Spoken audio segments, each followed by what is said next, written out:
गंगा जी के डुबकी लगाओ तो पाप नष्ट होंगे, एकादशी का व्रत रखो या इस तीर्थ में जाओ तो ऐसा पाप नष्ट होंगे। तो महाराज जी, पाप करने वाले एवं पाप कर्म के लिए मुक्ति के इतने सरल उपाय से क्या पाप को बढ़ावा नहीं मिलेगा, या इससे इसका भावार्थ क्या है महाराज जी? मेरी जिज्ञासा शांत करो। देखो, पाप और पाप की प्रवृत्ति ये दो अलग चीजें हैं। पाप नाश के तो आपने उपाय बताए, लेकिन पाप की प्रवृत्ति का नाश कैसे होगा? प्रवृत्ति का नाश नहीं हुआ तो गंगा नहाया फिर पाप किया, तीर्थ यात्रा गए फिर पाप किया। तो हाथी के स्नान जैसा वो स्नान हुआ। हाथी स्नान किया, धूल भर के सूंड से फिर ऊपर डाल लिया, तो क्या स्नान किया? तो जब तक पाप की प्रवृत्ति का नाश नहीं होगा तब तक बात नहीं बनेगी। मुद मंगलमय संत समाजू, जो जग जंगम तीर्थ राजू। अगर संतों का अवगाहन कर लिया जाए तो करोड़ों बार गंगा स्नान का फल एक बार संत समागम है। क्यों? क्योंकि संत समागम सीधे पाप की प्रवृत्ति का नाश कर देता है, भगवान के चरणों में चित्त जोड़ देता है। इन तीर्थों का, इन पवित्र नदियों का स्नान करने का फल है भगवान से प्रेम हो जाना। यदि भगवान से प्रेम ना हुआ तो फिर वही पाप प्रवृत्तियां होती रहेंगी, तो लाभ क्या मिला हमें? तो ये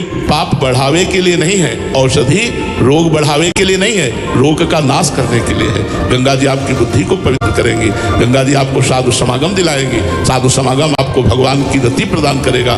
भगवान की रति से पाप की प्रवृत्ति का नाश हो जाएगा, जन्म जन्म के पाप नष्ट हो जाएंगे। सन्मुख होए जीव मोहि जब ही, जन्म कोटि यज्ञ नाश हो तब ही। जब जीव भगवान की शरण में आता है संत कृपा से, तो करोड़ों जन्मों के पाप उसके नष्ट हो जाते हैं। इसलिए संत समागम सर्वोपरि है। संत समागम करो, अपनी बुद्धि को पाप की प्रवृत्ति से हटाओ, फिर गंगा स्नान करो तो आनंद प्राप्त होगा।